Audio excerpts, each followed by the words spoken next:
ಒಂದು ರೆಸಿಪಿ ದಾಳಿ ತೋಯ್ ಅಂತ. ಇದು ಕೊಂಕಣಿ ಸ್ಟೈಲ್ ದಾಲು ಅಥವಾ ದಾಲು ಬೇಳೆ ತೊವೆ ಅಂತನಾದ್ರೂ ಕರಿಬಹುದು. ತುಂಬಾ ಸಿಂಪಲ್ ಮಾಡೋದಕ್ಕೆ, ತುಂಬಾ ಬೇಗನೆ ಆಗತ್ತೆ ಹಾಗೂ ತುಂಬಾ ರುಚಿಯಾಗೂ ಇರುತ್ತೆ. ಹೇಗ್ ಮಾಡೋದು ಅಂತ ನೋಡ್ಕೊಂಡ್ ಬರೋಣ ಬನ್ನಿ.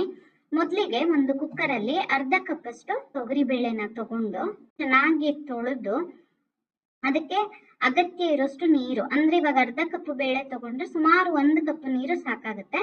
ಅಷ್ಟು ನೀರನ್ನ ಹಾಕಿ ಒಂದು ಚಿಟಿಕೆ ಅರಿಶಿನ, ಒಂದು 1/4 ಚಮಚದಷ್ಟು ಅಥವಾ ಒಂದು 7-8 ಹನಿಯಷ್ಟು ಎಣ್ಣೆನ ಹಾಕಿ ಮುಚ್ಚಳ ಮುಚ್ಚಿ ಒಂದು 2 ವಿಸಿಲ್ ಮಾಡಿ ಬೇಯಿಸ್ಕೊಳ್ಬೇಕು. ಈ ಎಣ್ಣೆ ಮತ್ತೆ ಅರಿಶಿನ ಹಾಕೋದ್ರಿಂದ ಬೇಳೆ ಚೆನ್ನಾಗಿ ಬೇಯುತ್ತೆ ಮತ್ತೆ ಉಕ್ಕೋದಿಲ್ಲ, ಅದಕ್ಕೋಸ್ಕರ ಹಂಗೆ ಹಾಕೋದು. ನೋಡಿ, ನಾನು 2 ವಿಸಿಲ್ ಮಾಡಿದ್ದೀನಿ. ನೀವು ಹಾಗೆ ಬೇಕಾದ್ರೂ ಬೇಯಿಸ್ಕೊಳ್ಬೋದು. ಕುಕ್ಕರಲ್ಲಿ ಬೇಯಿಸೋದಾದ್ರೆ 2 ವಿಸಿಲ್ ಮಾಡಿ ಆಮೇಲೆ 1 ಅಥವಾ 2 ಚೆನ್ನಾಗಿ ಖಾರ ಇರುವಂತಹ ಹಸಿಮೆಣಸಿನಕಾಯಿ ಒಂದು ಸಾಕಾಗತ್ತೆ, ಇಲ್ಲ 2 ಹಾಕಿ ಮತ್ತು 1 ವಿಸಿಲನ್ನ ಮಾಡಬೇಕು. ಹಂಗೆ ಮಾಡೋದ್ರಿಂದ ಬೇಳೆ ಸಂಪೂರ್ಣ ಬೇಯುತ್ತೆ. ನೀವು 2ನೇ 1 ವಿಸಿಲ್ ಮಾಡೋ ಬದಲು ಹಾಗೆ ಒಂದು 10-15 ನಿಮಿಷ ಬೇಯಿಸಿದ್ರು ನಡೆಯುತ್ತೆ.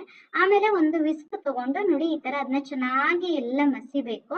ಹಾಗೆ ಬೇರೆ ಮ್ಯಾಶರ್ ಏನಾದ್ರು ಇದ್ರೆ ಅದ್ರಲ್ಲಿ ಕೂಡ ಮಾಡ್ಬೋದು ಅಥವಾ ಸೌಟಲ್ಲೂ ಕೂಡ ಮಾಡ್ಬೋದು. ಬಟ್ ಅದು ಚೆನ್ನಾಗಿ ಎಲ್ಲ ಒಂದೇ ಸಮ ಆಗ್ಬೇಕು, ಬೇಳೆ ನೀರು ಸಪರೇಟ್ ಇರಬಾರ್ದು.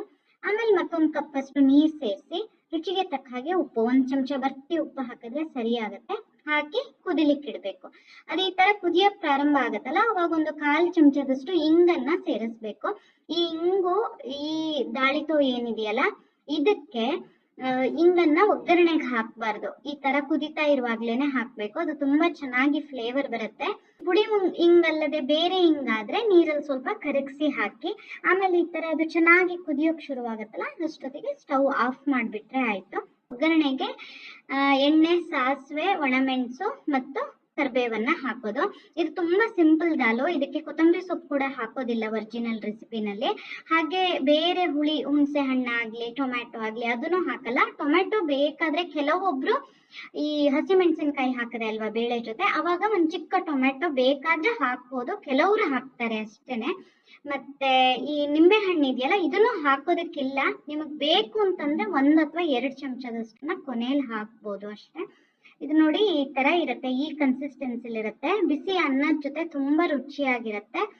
ಸ್ವಲ್ಪ ನೀರ್ ಕಡಿಮೆ ಮಾಡಿ ಚಪಾತಿ ಜೊತೆನಾದ್ರೂ ಬಡಿಸ್ಬೋದು. ತಣ್ಣಗಾದ್ಮೇಲೆ ಇನ್ನೊಂದು ಸ್ವಲ್ಪ ಗಟ್ಟಿ ಆಗುತ್ತೆ ಇದು, ಅಥವಾ ಹಾಗೆ ಸೂಪ್ ತರನಾದ್ರೂ ಕುಡಿಬಹುದು. ತುಂಬಾ ರುಚಿಯಾಗಿರುತ್ತೆ, ಮಾಡಕ್ಕೂ ತುಂಬಾ ಸುಲಭ. ನೀವು ಒಂದ್ಸಲ ಟ್ರೈ ಮಾಡಿ ನೋಡಿ.